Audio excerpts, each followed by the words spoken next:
Comunicast. É um podcast aqui da Comunidade Adventista de Londrina. E você é muito bem-vindo.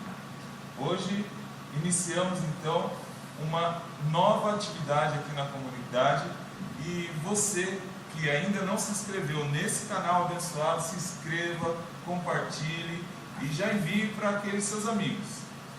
Hoje vamos entrevistar uma pessoa muito especial. Você vai conhecer uma história muito interessante de conversão. Meu nome é Igor Sargin, faço parte aqui da comunidade e estou aqui com a minha colega de bancada, que ela vai se apresentar também. Olá, sejam muito bem-vindos a esse projeto tão especial que nasceu no coração de Deus, né, Igor? Com certeza. Nós estamos aqui sendo somente usados por Ele, para que nesse espaço nós possamos crescer espiritualmente, que possa ser um espaço de inspiração para você que nos assiste. Eu me chamo Wayne Pinhata, também faço parte da comunidade adventista. Estou muito feliz em estar compartilhando com o Igor e com todos os convidados que estarão aqui conosco, nos edificando e edificando você também que está nos assistindo. Então, como o Igor falou, não se esqueça de se inscrever no canal e fique por dentro de todos os comunicasts, né? A partir de agora, os podcasts da comunidade. E se inspire e aumente a sua fé também com cada relato, com cada história que vai passar por aqui. Bom, agora nós vamos conhecer o nosso convidado especial de hoje. Realmente ele é muito especial. É o nosso pastor, é o nosso amigo, é o nosso irmão em Cristo, o pastor Jair Barreto. Seja muito bem-vindo. Muito obrigado, Igor, muito obrigado, Wayne. Cara, para mim é uma satisfação sem tamanho estar aqui com vocês, nesse projeto que Deus colocou no coraçãozinho do Igor, no da Wayne. Amém. Isso foi compartilhado conosco também. E participar disso aqui logo no primeiro episódio é uma grande satisfação. Né? Vamos deixar registrado aí muitas bênçãos para futuras gerações. Amém, amém. Esse é o objetivo, né? O objetivo nosso é ser bênção, né? Exatamente. Então a gente vai conversar aqui diversos assuntos, trazer convidados diferentes para abençoar as pessoas, né? Com suas histórias, testemunhos e conhecimento também, né? Pastor Jair Júnior. Como que é o nome inteiro do pastor? Então, eu me chamo Jair Lopes Barreto Júnior. Né? Eu tenho o nome do meu pai. O engraçado é que, quando eu era criança, me perguntavam se eu gostava do meu nome. Porque, veja, eu tenho 2 irmãos mais velhos, né? Eu sou o mais novo, sou o caçula. O meu irmão mais velho se chama Anderson. Um nome bacana, né? Que todo mundo, um nome comum e tal. O do meio, André.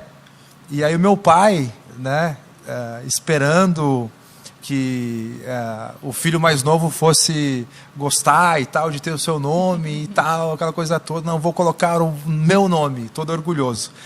E quando você é criança, você não entende muito bem isso, né? Então me perguntavam e eu ficava triste, chorava. Aí depois eu fui crescendo, fui amadurecendo, eu entendi, né, a intenção do meu pai. Ele queria, né, que eu fosse o pequeno Jair ali, o Júnior, né, uma extensão dele.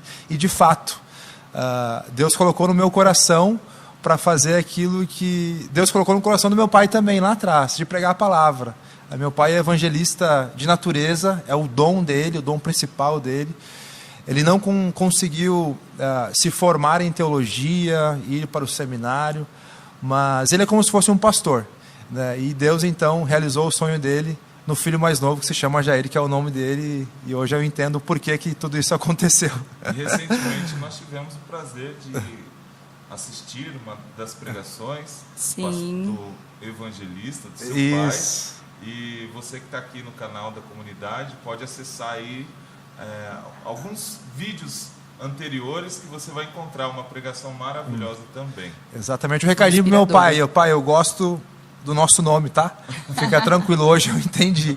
Para você ver, né, que tudo tem um propósito, né? Exatamente. Deus, ele vai escrevendo tudo tão maravilhosamente, né, que até o seu nome tinha um propósito, né? Exato. Você tinha nascido no coração dele, do seu pai, e você foi de fato essa extensão, né? Exato. E o nome Jair é bíblico. Não sei se vocês já identificaram, né? E significa o iluminado.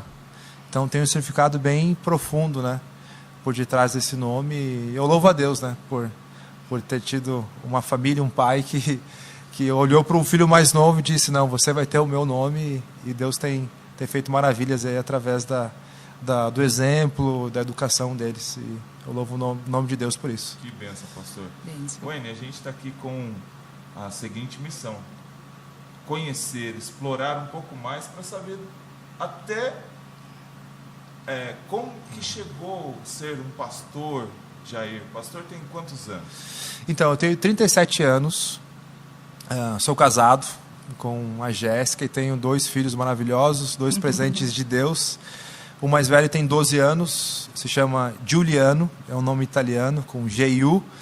E o mais novo tem 7 anos, se chama Lorenzo, que é outro nome italiano também.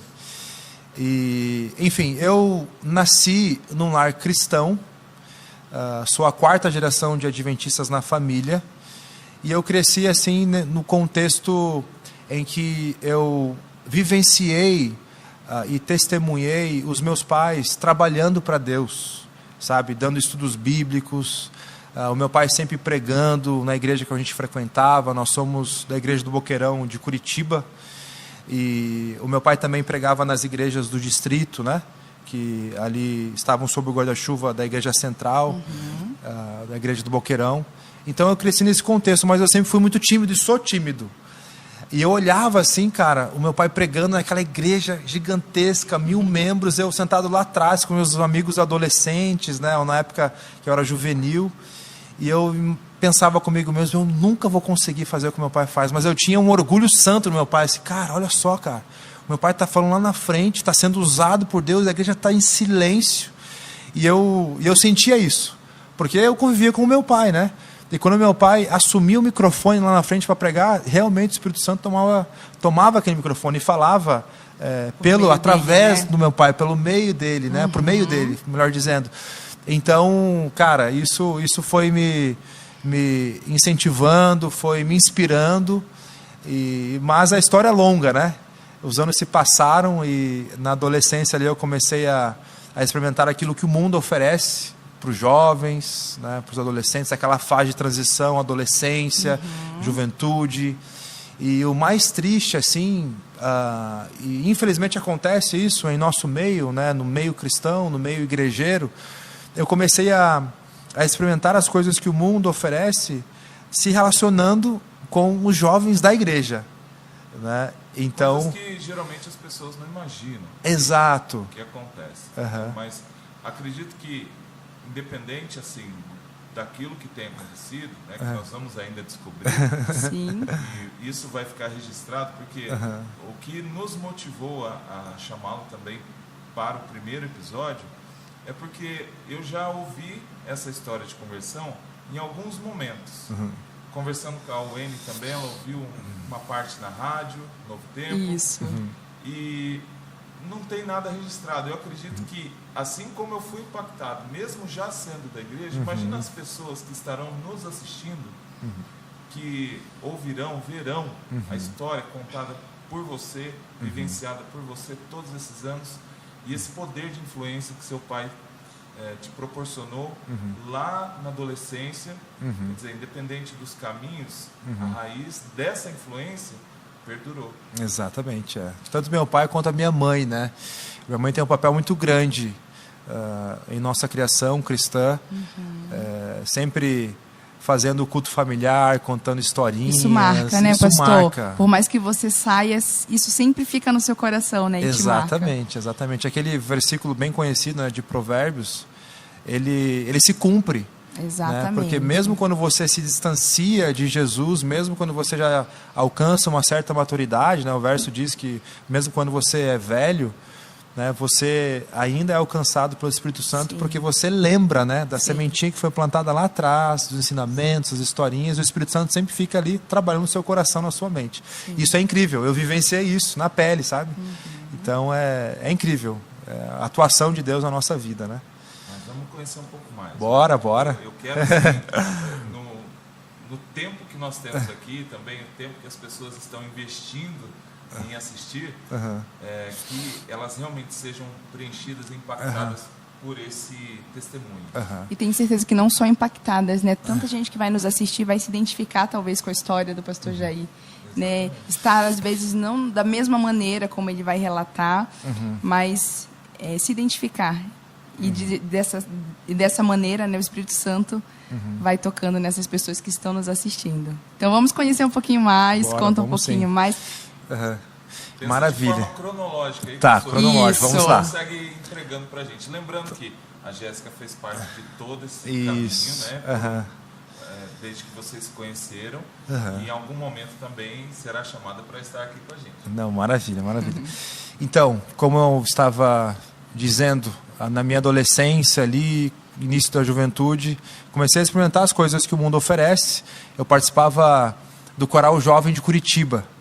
Então, a gente tinha uma galerinha ali muito bacana, né? Nós somos amigos até hoje.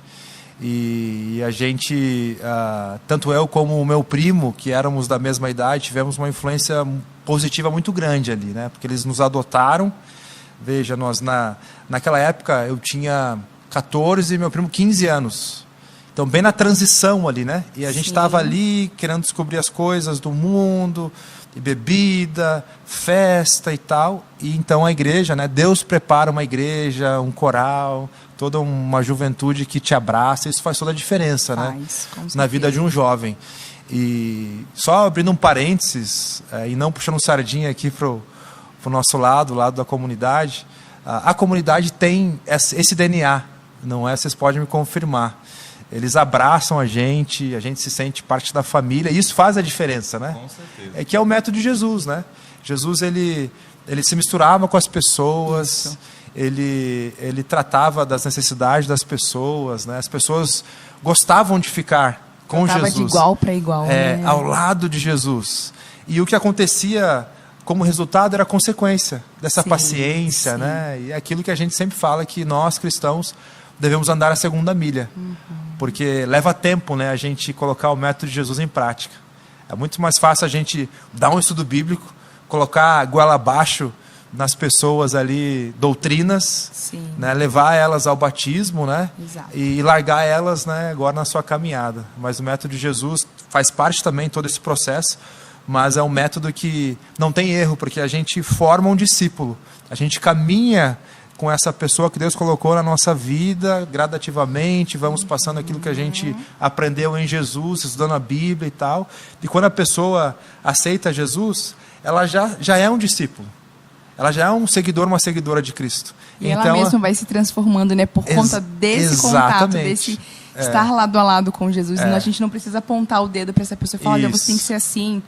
Mudar esse jeito, não, automaticamente ela vai se transformando. Isso que é o mais lindo, né? Isso, exatamente. Eu tive isso, na verdade, eu abri esse parênteses, né? Agora tem que fechar ele de alguma maneira.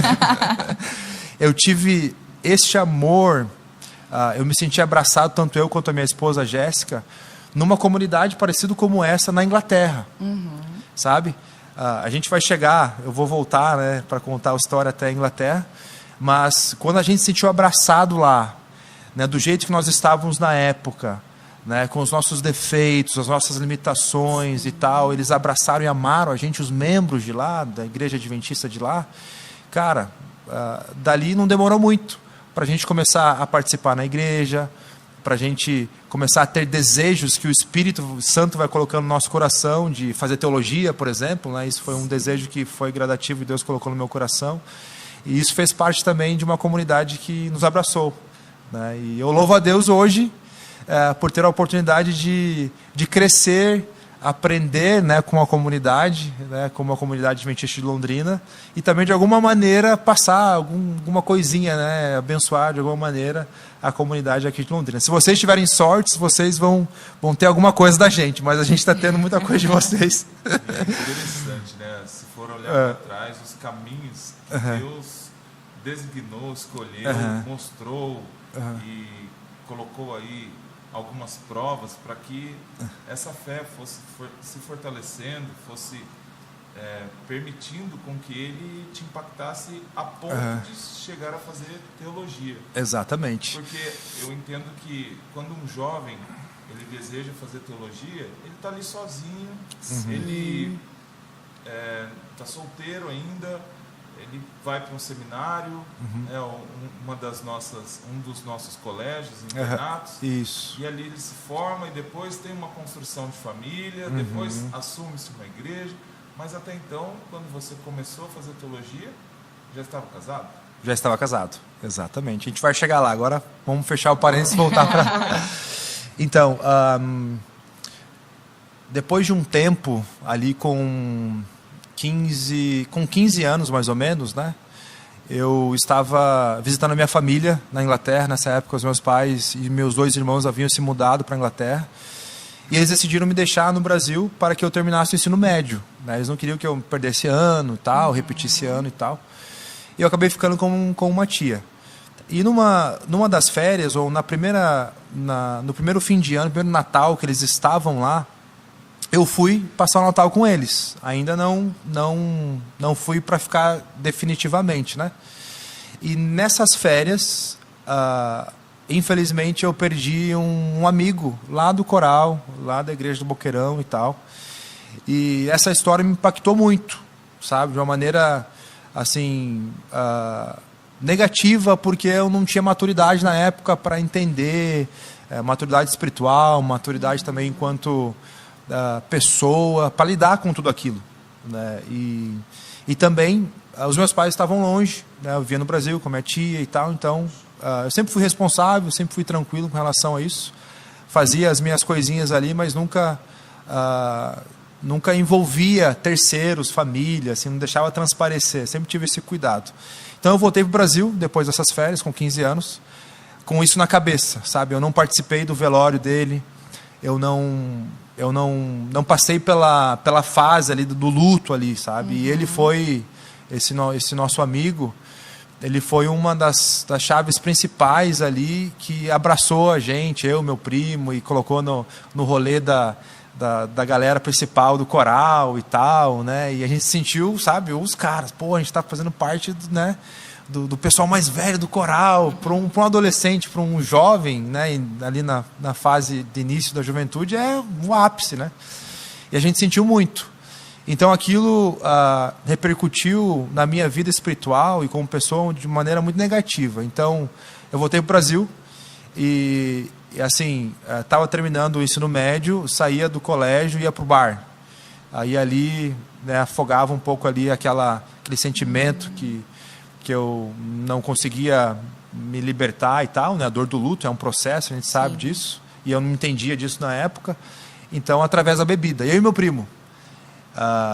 E isso foi se escalando e tal, até que quando eu tinha 19 anos, não, minto, com 17 anos, 16 para 17 anos, eu fui morar com os meus pais, né? Terminei o ensino médio, os meus pais queriam que eu ficasse no Brasil e tal, eles não queriam que eu fosse para lá para trabalhar, eles queriam que eu continuasse estudando, fizesse faculdade, só que eu tinha ido lá, né, visitá-los, e eu vi, cara, eles trabalhando lá na Inglaterra, né, e deixando o couro lá, e enfim, trabalhando várias horas. Eu falei, cara, eu não posso ficar aqui no Brasil pagando de playboy e os meus pais lá na Inglaterra, né, tipo, se matando de trabalhar para me sustentar aqui. E aí eu falei, insisti, eles, né, concordaram, eu fui morar com eles.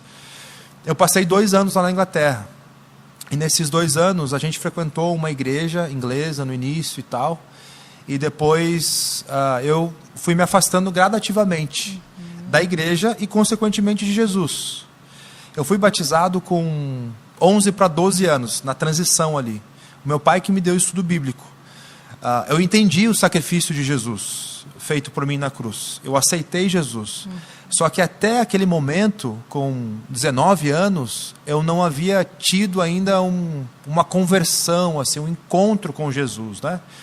Eu não me refiro à conversão sobrenatural, aquela coisa toda, porque cada um é feito de uma maneira, né? Cada um tem uma personalidade e Deus fala com pessoas de maneiras diferentes por conta disso também. Essa fase, 12, 13 anos, geralmente é clube dos desbravadores. Isso. Tinha a ver? Não tinha a ver. Não, eu participava do clube, mas não era tão assíduo assim, não fez... O clube dos desbravadores não me levou à decisão do batismo, mas foi mais a influência dos meus pais mesmo. Porque como um filho mais novo, eu acompanhava o meu pai nos estudos bíblicos. Então teve uma época que meu pai ganhou lá um retroprojetor sei se é assim que fala, aquele das fichinhas na Sim. época, eu trocava para ele nos estudos bíblicos. Eu vou falar que eu lembro. Lembra? Não, Então, eu também lembro. aí assim, aí ele me levava, né? Eu gostava de acompanhar ele, e quase todo dia na semana à noite ele tinha uma classe bíblica. Ele levava aquilo, ele falava, o seu papel é trocar aí os slides aí, eu trocava. DJ. Eu era o DJ do meu pai. Sim.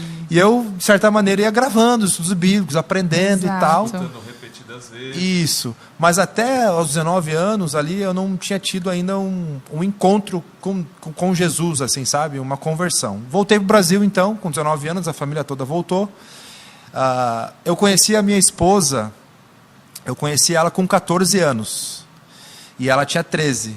Nesse período que eu estava morando no Brasil, e os meus pais, então, disseram para mim, olha, você vai vir para cá daqui a algum tempo, nós não sabemos quando, talvez antes da faculdade, talvez depois.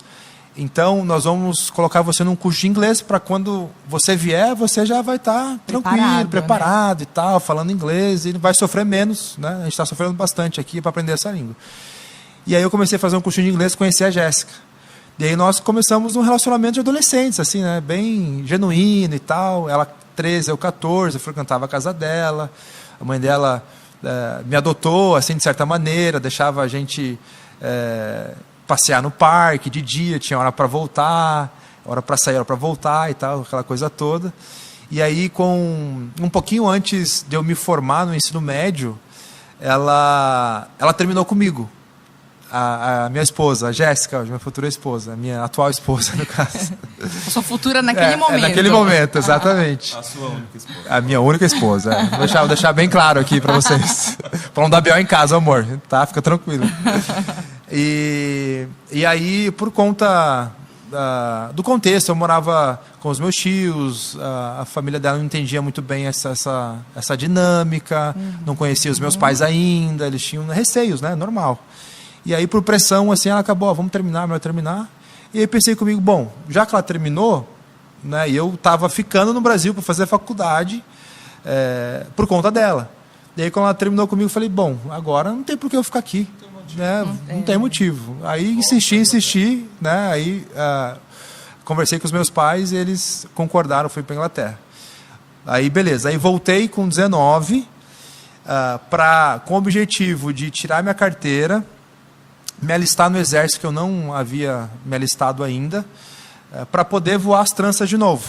Uns amigos em comum que haviam morado na Inglaterra, lá em Londres, amigos dos meus irmãos da época do IAP, eu não estudei no internato, mas os meus dois irmãos estudaram, e vários amigos deles, na mesma época que nós estávamos morando lá, foram para Londres, e a gente se encontrava lá e tal, enfim, e alguns deles tinham se mudado para Nova Zelândia. Então, meu objetivo era chegar no Brasil, fazer minha carteira de motorista, me alistar e já partir. E aí, nessa época, o meu irmão mais velho já tinha voltado para o Brasil também, estava fazendo cursinho para prestar medicina. E a gente sempre foi bem amigo, assim, conversava bastante e tal, enfim. E aí, um belo dia, nessa transição aí, né, nesse período de preparo para ir para um outro país, tirando minha carteira e tal, ele falou, Ju, né, chamam de Júnior, Ju, você... e a Jéssica, você tem falado com ela e tal? Eu falei, cara, faz tempo que a gente não se fala, a gente perdeu o contato. E não falei mais com ela. E se deu, comentei com ele, eu falei, sabe que eu estou fazendo a autoescola lá no bairro, lá pertinho da casa dela, cara. Aí ele começou a insistir. Ele falou assim, cara, por que você não vai lá então? Faz uma visita para ela, o que você está esperando? Eu falei, não, capaz. Né? Já passou tanto tempo, a gente perdeu um pouquinho do contato ali no último ano que eu estava na Inglaterra. Deixa quieto. Ele falou, não, cara, vai lá, vai lá, dá um oi para ela, vocês não tem mais nada, né? Mas a amizade fica. De tanto ele insistir, naquele dia eu decidi um pouquinho mais cedo da minha aula lá da autoescola. De surpresa. Passei na casa dela, toquei a campainha, eu morava num condomínio. A mãe dela saiu da sacada. Quando ela me olhou assim, ela já colocou a mão no rosto, que ela sabia que ia dar ruim, que ela ia perder a filha, né? A minha sogra é uma mulher de oração, sabe? Ela é muito, muito cristã, muito íntima de Jesus. Então, ela sentiu ali na hora, assim, sabe, que algo extraordinário ia acontecer. E aí, eu falei, sou eu e tal. Aí a Jéssica saiu. Aí a gente, né, nos reencontramos e colocamos o papo em dia. Ela estava fazendo faculdade já, pertinho da casa dela, no mesmo bairro. E eu ofereci carona para ela, para faculdade. E ali começou, né? Ali a gente se encontrar quase todo dia e tal. Aí nós reatamos o namoro, depois de um tempo, depois de umas semanas. E eu falando para ela que ia embora, né? Que ia embora. E resumindo, né, essa parte, para a gente não delongar muito aqui, eu desisti da viagem. Os meus amigos lá ficaram até chateados comigo, que daí nessa transição de fazer essas coisas para poder viajar, um primo meu achou um documento que faltava para a gente tirar a cidadania italiana.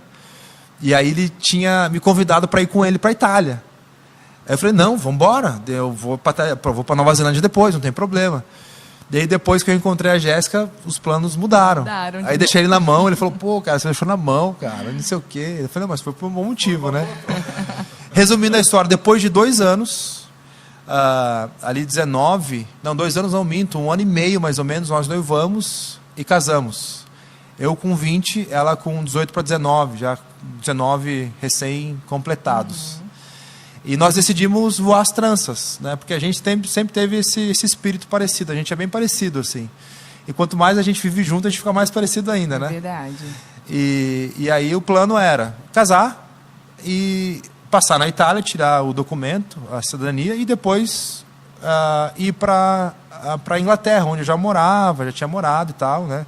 Conheci o Caminho das Pedras, e ali fazer faculdade, enfim, né? Terminar nossa faculdade e tocar a vida. Um plano. Isso. E aí o plano nem sempre saía como você queria. Exatamente. E nessa época que a gente voltou, com 19 anos, tanto ela quanto eu, nós estávamos assim focados em reatar o nosso relacionamento com Jesus.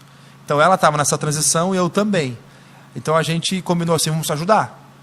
Vamos então ir à igreja, vamos, né, deixar de fazer as coisas que a gente costuma fazer, que nos afastam de Deus, mudança de hábitos e tal, e a gente combinou, e isso perdurou assim por algumas semanas, né, porque a gente estava vivendo um contexto completamente diferente de igreja, de ser um cristão. E quando nós nos casamos, nós estávamos mais fora da igreja, nós dois, do que dentro. Nós íamos à igreja aos sábados. A Jéssica nessa época não era adventista ainda, mas sempre foi cristã, foi batizada na igreja batista, e todo sábado a igreja e tal, né, respeitávamos as horas do sábado, mas assim, somente de fachada, ou cumprir, né? De cumprir um requisito, e também de preocupação com os meus pais, sabe? Tipo assim, de estar com eles ali, de, pô, né? Respeito, né? Essa palavra, respeito. E aí nós casamos nesse contexto espiritual, né? Mais para lá do que para cá, mais com os pés no mundo do que dentro da igreja. E aí nós fomos para a Itália, e lá na Itália a gente foi se afundando pouco a pouco, espiritualmente falando também. Nós fizemos amizades lá com os locais, os jovens, enfim, logo... o pessoal, né, a maioria deles não são cristãos, e muito pelo contrário, a maioria esmagadora são ateus. Eles já crescem em lares ateus, de gerações, sabe? Então, falar de Jesus para eles é muito desafiador, e a conversa nunca vem igreja, as conversas que a gente, né, tinha com eles, né, nunca eram em torno de igreja de Deus, ou quando era para zombar. Né? Então, esse é um contexto ali muito triste que a gente aprendeu, né, cultural ali da Itália, que nos afastou ainda mais de Jesus. Ali a gente continuou fazendo as coisas que a gente já costumava fazer, bebendo, festas, entre outras coisas também, né, que os jovens fazem por aí, né? Não sei se eu posso falar aqui, porque às vezes a gente vai falar as coisas e acaba incentivando, né, os jovens a cometer aquilo que a gente cometeu lá atrás, e essa não é a nossa intenção. Sim. Mas, enfim, a gente estava bem afastado de Jesus. Foi quando nós conhecemos um grupo de amigos mais velhos. Trâmite, uma amiga da minha esposa, a Fabiana, uma italiana, que na época era chefe de cozinha, né, num restaurante italiano. A Jéssica trabalhava como garçonete, conheceu ela, fizeram amizade, e ela então apresentou o ciclo de amizade dela. Na época nós tínhamos ali 19, 20 anos, e a Fabiana 40 para cima, e os amigos também. E aí a gente foi conhecendo o grupo, fizemos amizade, sempre estávamos com eles e tal. Até que nós conhecemos um casal que, na nossa inocência, assim, nos aproximaram da gente por conta, né, de amizade e tal, mas depois a gente caiu a ficha, a gente descobriu que não era bem assim. Mas, enfim, este casal, eles foram para a Tailândia, numa viagem assim, de férias, né? Na verdade, eles foram para o Bórneo, que é uma considerada floresta amazônica ali da Ásia, um lugar bem bonito. E lá no Bórneo eles conheceram um grupo de italianos. Eles são italianos e tal. E ali, conversa vai, conversa vem, esse grupo de italianos estava indo em direção dali do Bórneo para a Tailândia. E falaram muito bem da Tailândia para eles. E eles, então, ficaram empolgados e decidiram ir junto. Vamos comprar uma passagem, vamos com eles, vamos conhecer a Tailândia. E foram para lá. Eles acabaram caindo numa ilha que se chama Koh Phangan, que é uma ilha que eu apelidei ela Ilha dos Piratas. Porque é uma ilha que promove festas raves, assim, quase o ano todo. E é festa da lua cheia, festa minguante, festa na floresta, e os lugares são paradisíacos. E jovens da Europa ali, da Ásia também, vão para lá, cara, e se esbaldam em bebidas, drogas diversas lá. Na Ásia tem a heroína, né? Então muitos vão para lá, experimentam a heroína, se viciam. E assim, e se acabam, né? Acabam a vida deles ali por conta dos vícios.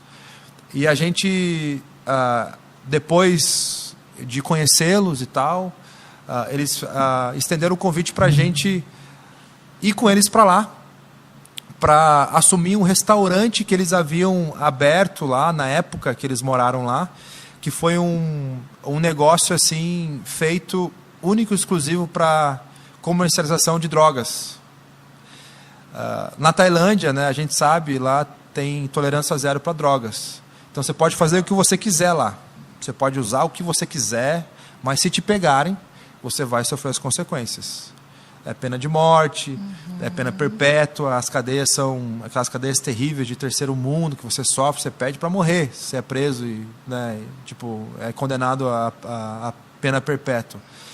Só que eles conheceram os italianos, os mafiosos lá da ilha, entraram em sociedade com um rapaz lá que eu conheci quando a gente morou lá, e eles então construíram do zero esse restaurante para fazer isso. Esse era o objetivo. A gente trabalhou lá, né, depois que, quando nós fomos, na verdade, já não tinha mais nada disso. Mas na época que eles moraram lá, eles comercializaram drogas e tal, foram os primeiros a trazer a cocaína lá para a ilha, ficaram bem conhecidos, e por conta disso o cerco foi se fechando. Eles pagavam a polícia e tudo mais, enfim, vendiam lá dentro, anunciavam em blogs na época, né, não tinha Instagram, não tinha WhatsApp naquela época, mas tinha o blog da ilha. Então eles pagavam lá o responsável do blog da ilha para anunciar o que eles estavam vendendo lá, e era liberado. Pra vocês terem uma ideia, os banheiros foram feitos de mármore com a cor preta para que, né, os usuários usassem ali a droga ali no banheiro do restaurante. Então, nesse contexto, eles contaram isso para a gente na Itália, e a gente combinou com eles assim: olha, nós vamos, só tem um porém. Se vocês prometerem para a gente que vocês não vão mexer com nada disso. Porque eles se viciaram, na verdade, em heroína lá, com 40 e poucos anos, sabe? Experimentaram, se viciaram, quase morreram lá. O pai deles enviou um amigo deles para tirar eles de lá, mais ou menos à força, assim. E então eles retornaram, a gente conheceu eles, e depois que eles estavam assim se recuperando, eles fizeram esse convite para a gente. E conhecendo todo esse contexto, essa história, a gente falou isso: a gente vai, mas nessas condições. A Jéssica, minha esposa, ela sentiu assim no coração, o Espírito Santo falou com ela, mesmo a gente estando longe de Jesus na época, que não era pra gente ir. Só que eu me empolguei tanto, cara, porque eu já tinha ouvido falar daquele lugar muitas vezes, muito bem, e pesquisado na internet, fotos, porque de fato é um lugar paradisíaco, na Tailândia, é muito bonito. E eu insisti com ela, eu falei: vamos embora, cara. Eles iam pagar nossa passagem, tudo, né? 20 anos, eu tinha 20 na época, ela 19 para 20. vamos embora, é a nossa oportunidade, vamos conhecer. Se a gente não gostar, a gente volta e continua aqui na Itália. Vocês têm um espírito mais aventureiro, né? Então foi uma curiosidade, aproveitou a oportunidade e vamos. Exatamente. E aí fomos mesmo assim, mesmo contra a vontade dela e mesmo ela sentindo isso no coração, né? De a gente não ir. Aí fomos, chegamos lá. O primeiro dia que nós estávamos na ilha, assim, a primeira oportunidade que eu tive, eu peguei o telefone e liguei para o meu pai. Falei, pai, encontramos um lugar que a gente vai morar o resto da vida. Esse lugar é um paraíso. E comecei a falar, pai, aqui tem isso. Ele gosta de pescar, né? Lá tem uns peixes diferentes, lá na Ásia, na Tailândia e tal. E contei todo feliz e alegre, né? Falei com a minha mãe também. E aí depois, né, lá na frente, ele me contou que quando ele desligou o telefone, ele ligou pro pastor e o pastor falou para ele assim, Jair, vamos orar pelo seu filho, porque se existe um lugar onde o inimigo mora, o lugar é lá. É um lugar onde, quando nós chegamos lá, para vocês terem uma ideia, mesmo distantes de Jesus, assim, eu senti uma vibe negativa, uma vibe opressiva, assim, sabe? Um ambiente opressor na fisionomia dos nativos. É algo assim, sabe, sobrenatural, a gente não consegue explicar. A gente foi na caçamba de um jipe, né, de um funcionário desse casal de amigos, e aí a gente foi, né, curtindo o visual e tal. Ele passou pelo centro e os tailandeses comercializantes têm o hábito de ficar na frente do comércio, assim, vendo, né, a galera passar e tal, e quando entra um cliente, eles entram junto. E assim, a fisionomia deles assim, é uma fisionomia macabra. Mas depois você acaba se acostumando, né? Você acaba se habituando. Eles são um povo idólatra, né? Eles adoram, né, os seus deuses. Cada casa tem ali um altarzinho onde eles oferecem ali as suas oferendas para os deuses. Então é uma cultura completamente diferente da nossa.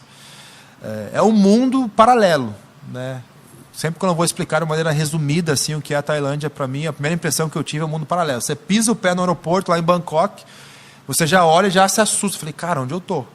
Já no saguão do Bangkok, do aeroporto, né? Do saguão principal do aeroporto, tem um dragão gigantesco, assim, com várias cabeças, uns carinhas assim, estranhos, né? Umas estátuas estranhas, que são os deuses deles, né? E aquilo você já se impacta, porque a gente não tem muito aqui, né? A gente não tem esse contato com essas religiões aqui. A gente tem que respeitar todas as religiões, mas, enfim. E aí o tempo foi passando ali, e a gente decidiu logo no primeiro mês que a gente ia ficar ali. Aí começamos a trabalhar. Eu trabalhava no restaurante, no caixa, era o financeiro ali, né? Aí a Jéssica cuidava da equipe de garçons e tal, enfim. E o objetivo era ensinar ali os nativos, os funcionários, a trabalharem de maneira a qual os gringos, né, os europeus, curtissem, porque é uma cultura diferente. Vou dar um exemplo para vocês aqui que é engraçado, que a gente achou muito engraçado. Cara, teve um episódio lá que um dos nossos colegas lá, nativo, tailandês, ele serviu uma mesa e tal, e trabalhando de chinela, havaiana, até aí tudo bem, tudo tranquilo. Na beira da praia, o restaurante ficava a 50 metros da praia, assim, sabe? Então era bem bacana o lugar. E aí ele serviu lá uma pizza numa mesa, aí não tinha muito movimento, ele decidiu sentar. Ok, né? Descansar, sentou na banqueta, puxou o pé dele, deixou a chinela no chão, puxou o pé dele e começou a tirar a sujeira do meio dos dedos. Você entendeu? É a cultura deles, é a cultura diferente. Então, assim, um dos objetivos ali que os nossos amigos queriam que a gente assumisse, ele ajudasse eles, era esse. Era fazer com que eles entendessem a nossa cultura, né, do Ocidente, para que os gringos se sentissem bem ali, né? E eles se mais profissional. Isso, mais profissional, exatamente. Mas não é que eles não eram profissionais, é a cultura deles. É o jeito deles. Eles não ligam para isso. Isso. Um outro exemplo, né, que faz parte da cultura deles, eles comem no chão. Então, enquanto a gente, antes do expediente, ali, antes dos clientes entrarem no restaurante, a gente pegava uma mesa, eu, a Jéssica e o casal de amigos, né, comia e tal, de boa, ali sentados, ao redor da mesa. eles iam para a cozinha, todos os colegas ali, os nativos, faziam uma roda no chão da cozinha. Pô, cozinha de restaurante é suja, né? Porque cai farelo, cai não sei o quê, cai comida, aquela coisa toda. Sentavam no chão uma rodinha e comia ali. Muitas vezes do mesmo recipiente, grandão assim, cada um com uma colherinha, pequenininha, de colher, e comia ali a refeição e estava tudo certo. Depois de um tempo, passaram alguns meses, nós já havíamos decidido de ficar lá. E nesse processo, logo ali nos primeiros dias, eu conheci, através desse nosso amigo, todos os mafiosos da ilha ali. Porque eles eram todos parceiros, né? Eles já haviam morado lá 2 anos, quase morreram, quase foram presos. Ele criava uma relevância.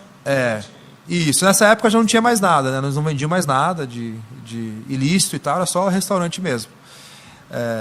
Só que a promessa que eles haviam feito pra gente, eles descumpriram logo nos primeiros dias. Eles foram... Eu fui visitar com ele esse italiano que tem uma vila lá, o cara, né? Enfim, muita grana.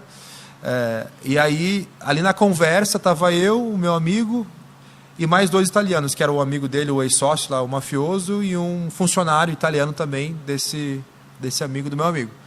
Ele tirou um pozinho branco, era heroína. Eu nunca tinha visto aquilo na vida, né? E aí fez lá 4 carreiras. E aí foi tal, outro, terceiro. Aí quando ofereceram para mim, sobrou só a minha carreira. Eu falei, não, obrigado. Porque, cara, eu falei para eles, eu tenho 20 anos, vocês têm 40, que o outro é mais novo, tem 30 e poucos anos. Se eu começar a usar esse negócio agora, não vou chegar na idade de vocês. Não dá. E aí, nessa noite, na virada da noite, de um dia para o outro, a gente acorda, a gente estava hospedado num lugar bacana, assim, em cima de um monte. Aí tinha as pousadas, assim, os quartos, né? Uhum. E uma sacada no topo dos coqueiros, assim, e o mar. Então, cara, a gente acordava, assim, aquele marzão, o topo dos coqueiros, assim, lugar top. Lindo, demais. Né? Acordamos, vamos tomar café da manhã, né? Olhamos pro lado, que estava o quarto, né, dos nossos amigos, o colchão no lado da sacada de fora. Você falou, o que aconteceu, cara? Aí, beleza e tal, né? Fomos lá. Aí perguntamos, o que aconteceu? O colchão está de fora, aconteceu alguma coisa? Ele falou, então, né, porque a gente fazia tempo que a gente não usava e tal, né, tal da heroína, e aí é normal, acontece, é vertéres, a gente vomitou durante a noite, não seguramos nada, enfim, né, e agora a gente limpou aí, está no sol o colchão para secar. Então ele usou e levou também para casa, ela usou e os dois voltaram a usar aquela droga maldita ali. Depois de algum tempo, como eu disse, a gente falou, chegamos para eles ali, fizemos uma reunião, né, mais formal assim, de negócios, e falamos para eles, nós vamos ficar aqui. Nós decidimos ficar aqui na Tailândia, a gente vai tocar o restaurante para vocês e tal. Como que a gente vai fazer? Como que vai ser aqui a questão de lugar para a gente ficar, salário, né? A gente quer saber para a gente se organizar. E aí, beleza, aí começamos a conversar sobre isso, enfim. E depois de 2 dias, mais ou menos, nós estávamos jantando no restaurante, também antes do expediente, dos clientes chegarem. O meu amigo, ele era muito explosivo, sabe? E quando ele explodia por alguma coisa, algum motivo com a esposa dele, ele não se controlava, sabe? De quebrar as coisas, assim, era algo assim bem triste, assim. E até parecia não. Hoje eu entendo que, cara, ele tinha uma influência maligna ali muito forte. Porque quando isso acontecia, assim, eu me arrepiava inteiro e começava a me tremer, assim, sabe? Não de medo, de nada, mas era uma coisa assim que eu não conseguia explicar, né? E não entendia porque não estava conectado com Jesus naquela época e tal. Mas hoje eu entendo. Ele brigou com ela, assim, a gente comendo ali e tal. E aí, não sei porquê, eu me intrometi na briga deles. Eu nunca fiz isso. Várias vezes presenciei, nós presenciamos brigas deles, tal. A gente viajando e tal, né, juntos pela Europa de trailer, fizemos algumas viagens ali, enfim. E aí eu me intrometi, aí ele me xingou, eu xinguei ele, tal. Foi aquela troca de elogios ali, italiano. E ele pegou, estava tomando uma cerveja, terminou de tomar uma cerveja, quebrou a cerveja no lixo do restaurante e desceu para a praia. E alguma coisa me falou assim, vai atrás dele. E eu fui atrás dele e tal. E aí caminhei com ele alguns metros ali na beira-mar e tal, e falei, cara, né, pô, eu gosto de você, cara, considero você como irmão aí, nossa amizade tem se desenvolvido, a gente está aqui, pô, vocês trouxeram a gente aqui do outro lado do mundo, a gente é muito grato por vocês e tal. E eu me intrometi ali na briga de vocês porque, cara, a gente quer ver vocês bem. Aí ele olhou para mim, esse nome dele é Andréa. Aí o André olhou para mim assim e falou, Júnior, chama de Júnior, né, o sotaque italiano, né?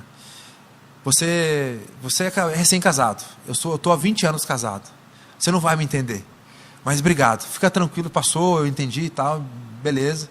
Aí a gente ali fez as pazes e tal, ele deu a volta na quadra, subiu para uma outra rua, pegou a moto dele e foi fazer as coisas dele, e eu voltei para o restaurante trabalhar. Quando acabou o expediente naquela noite, um dos funcionários, né, que nesse período que eles ficaram fora, que o amigo deles foi lá, levou eles para a Itália, um italiano, amigo deles, assumiu o restaurante lá, o Marco, super gente fina, gente boa demais, deve estar lá até hoje, eu perdi contato com ele. Ele falou assim para mim, Júnior, acabou aqui o expediente, pega a Jéssica, vai embora, vai descansar, que eu dou carona para Laura, né, que era a esposa do André. Eu falei, beleza. Aí nós pegamos a nossa moto e fomos em direção à pousada, né? Ficava mais ou menos uns 10 minutos de moto, né, do outro lado da ilha. Aí quando nós chegamos, estacionamos a moto em frente ao lugar onde nós estávamos hospedados, toca o telefone, era o Marco. E aí ele, Júnior, aconteceu um acidente com a Andréia, é grave, e eu preciso que você venha aqui. Ele se acidentou aqui em tal altura, tal lugar. Beleza? Ok, rapidinho. Eu desliguei o telefone e na hora ali o Espírito Santo e ao mesmo tempo, né, o inimigo ali, ambas as partes começaram a trabalhar na minha mente, no meu coração ali, né? Eu falei, cara, ele morreu. Não sabia que tinha acontecido, né? Mas assim, pelo recado assim eu entendi, morreu. E aí eu comecei a me culpar, sabe? Ali dirigindo a moto indo em direção ao acidente e me culpando. Falei, nossa, cara, você foi criado, né, nos caminhos de Deus, foi ensinado sobre Jesus, e agora ele morreu, né? Com certeza ele estava sob efeito de alguma coisa, que ele brigou com a esposa e sumiu, né? Depois a gente ficou sabendo que ele fez o rodízio dos bares e tal, da ilha, e bebeu, e usou droga, e enfim. E no caminho ali eu falei, cara, né, eu não valho nada, cara, né, eu não merecia estar vivo. A minha vontade era de sumir. Era sumir, sabe? Era usar aquela tal da droga lá que me ofereceram né, nos primeiros dias que a gente estava lá. Essa era o meu desejo, assim. Uma das partes, né? Foi a perda do segundo amigo aí, não foi? Foi o segundo amigo, exatamente. Segundo amigo. Mas ao mesmo tempo, né, o Espírito Santo começou a trabalhar. Cheguei no local do acidente, já tinha uma rodinha lá, alguns italianos estavam lá, alguns nativos. E aí o Marco, né, o amigo lá, colega do restaurante, estava lá também. E ele bateu de frente com uma outra moto. A outra moto estava em 2. Os 3 morreram na hora. Algo assim inexplicável. Cara, é uma ilha pequena, sabe? Tem poucos carros. A maioria é moto. Só que ele estava, acho que, tão rápido, né? Sob efeito de drogas, de álcool, que ele bateu de frente. Ele voou alguns metros, quebrou o pescoço. E os outros 2, o guidão da moto abriu, sabe? Perfurou o corpo, abriu parte do corpo, de maneira que alguns órgãos ficaram assim no chão, assim no asfalto, assim, coisa terrível, sabe? Algo inexplicável. Acidente. Só que assim, para mim não tinha morrido ainda, porque eu fui lá e, né, percebi que tinha quebrado um dente só e o pescoço estava, né, visivelmente torcido assim. E eu comecei a pedir ajuda, gritar por ajuda, né? Ajuda. Aí veio o amigo em comum, o Marco, né? O Marco falou, Júnior, para de gritar, que isso é uma falta de respeito. Isso aí, daqui a pouco a polícia vai vir aqui e vai te prender. Eu falei, como assim, cara? Acho que o André nem morreu ainda. Tem que pedir ajuda, manda chamar a ambulância, cara. Você que fala a língua, ele mora lá há anos, né? Ele fala a língua. Manda chamar a ambulância e tal, naquele desespero, né? Ele falou, não, cara, não posso fazer isso. Tem que respeitar aqui a cultura local. E aí depois ele me explicou que, de fato, ali eles comprovaram que ele tinha morrido ali depois de algum tempo, né? Por conta do impacto do acidente e tal, quebrou o pescoço. Só que eles têm uma crença lá de que quando alguém morre no local, eles precisam expulsar os espíritos que ficam no local. Aí vem as pessoas que fazem esse trabalho, né, lá da crença deles, da religião deles, para expulsar. Enquanto eles não chegam, não pode tocar no corpo, não pode mexer, não pode gritar, não pode fazer nada. Senão, os moradores daquela região ali onde aconteceu o acidente, morreu a pessoa, vai ser importunada para sempre. O espírito fica ali vagando e importunando as pessoas. E aí aquilo mexeu muito com a gente, tal, né? Ao mesmo tempo, no Brasil morreu a minha avó, minha avózinha, que foi criado praticamente junto com ela, morava no mesmo terreno onde os meus pais moravam, minha família. E foi um choque, um baque. Eu só não fiz nenhuma besteira, para falar a verdade, por conta da atuação de Deus, Espírito Santo. Sim. E também por conta da Jéssica e da viúva, né? Eu pensava comigo, cara, como que eu posso sumir? A minha vontade é de sumir. Sumir, sabe? Sei lá, ir numa festa, sumir e, sabe, buscar uma válvula de escape, porque eu precisava daquilo. Aí eu estou pensando aqui, a ambiência faz toda a diferença, né? Aquilo que você acaba de nos contar aqui, ou seja, um cenário de caos, e Deus atuando ainda de alguma forma, quem sabe uma voz do Espírito Santo bem baixo, bem sutil, mas você dizendo não para aquela droga que foi preparada, você indo até a praia para chamar ele, volte aí para a esposa, volte, pare com essa briga, tudo. E Deus, ele impressiona a gente durante toda a vida. Porque nós sabemos que fazemos parte de um grande conflito. Exatamente. Esse grande conflito é Deus atraindo os seus, as suas criaturas, e também, por outro lado, o inimigo derrotado, querendo tirar o maior número de pessoas do céu. Exato. Eu senti isso na pele ali, cara, naquele episódio, sabe? Senti na pele. E aí a gente se viu assim em cima do muro, porque o funcionário deles, que era o Marco, né, que estava tocando no restaurante, queria que a gente ficasse. Mas ao mesmo tempo a gente precisava apoiar a nossa amiga, a Laura, a viúva, né, e ajudar ela no trâmite de envio do corpo e tal, enfim. E aí foi nesse período também que eu conheci ali o resto digamos, da gangue deles ali, né? Porque daí a gente foi até um local, um restaurante de um deles, e aí parecia cena de filme, assim, uma mesa longa, todos os patrões ali da ilha, italianos, né? Não é à toa que a gente tem essa concepção de que os italianos são mafiosos, né? E de fato a gente herdou muita coisa negativa deles também aqui no Brasil, né? No sul do Brasil, assim, essa parte aí de ser mafioso, de fazer coisas erradas. E existe mesmo. E, enfim, ali nessa mesa também estava o cônsul, que morava numa ilha maior, que veio para ajudar, que também era ligado a eles, uma coisa, né, por debaixo dos panos e tal. E aí a gente decidiu voltar. Falei, não, né, vamos voltar, não dá para ficar aqui, não dá. Foi o extremo de uma emoção que você nem conhecia. Isso, e para vocês terem uma ideia, olha só como, quando a gente é jovem, a gente faz coisas que a gente não pensa, a gente não pensa, a gente faz, né? A gente vai e faz. A gente acha que é super-homem. Após a morte dele, este amigo, entre aspas, né, o ex-sócio dele lá nos negócios ilícitos do restaurante, começou a cobrar a viúva de negócios do passado, que já tinham sido resolvidos, segundo ela e tal, enfim. E começou a ir no restaurante, logo após a morte dele, tipo, um dia depois. Começou a jantar toda noite lá para importunar ela, com a presença dele e tal, né? Não diretamente assim, mas falou uma vez, falou duas e tal. E aí eu me senti, sabe, no direito de tomar uma posição. Aí eu cheguei para ele e falei, o negócio é o seguinte, cara, eu não sei qual foi o acordo de vocês do passado, se ele deve dinheiro para você ou não, só que o negócio é o seguinte, cara, ele morreu.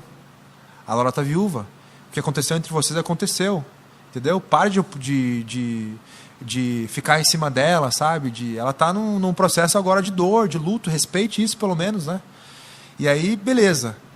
Graças a Deus nada aconteceu, porque nós ficamos mais 2 semanas lidando com trâmite de corpo, aquela coisa toda, para voltar para a Itália. Depois, lá adiante, eu comecei a ligar os pontos. Falei, cara, que loucura, na Tailândia, cara. Você dá R$10 lá para um nativo lá, um louco, ele te joga no meio do mar. Exatamente. Entendeu? E para eles, para esses caras que são mafiosos, entendeu? Eles não pensam, não né? pensam Descartam, duas vezes, facilmente. entendeu? Para fazer algo desse tipo.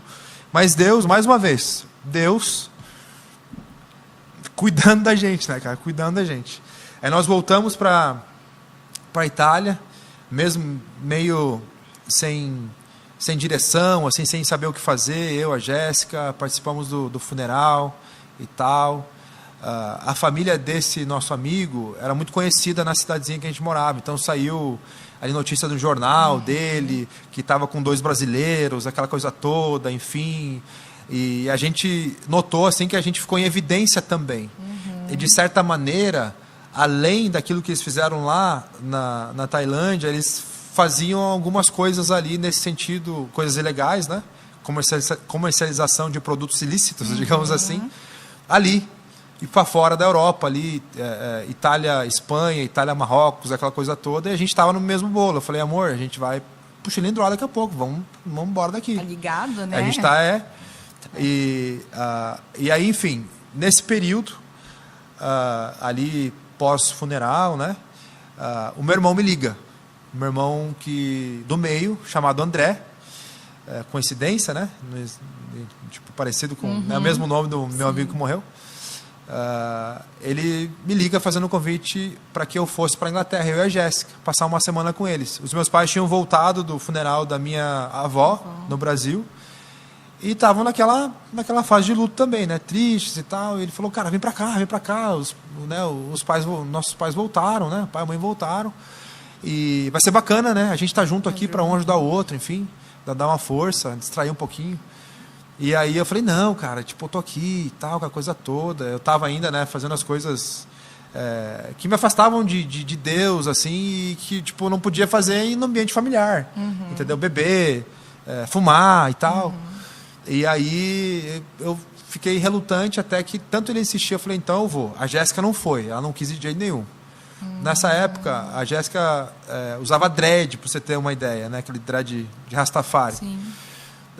E aí ela ficou dando força para nossa amiga e tal, isso foi o combinado e eu fui. Só que o que eu não sabia é que esse convite também tinha segundas intenções. E Deus estava ali por detrás de tudo aquilo. Vamos só fazer um parênteses aqui.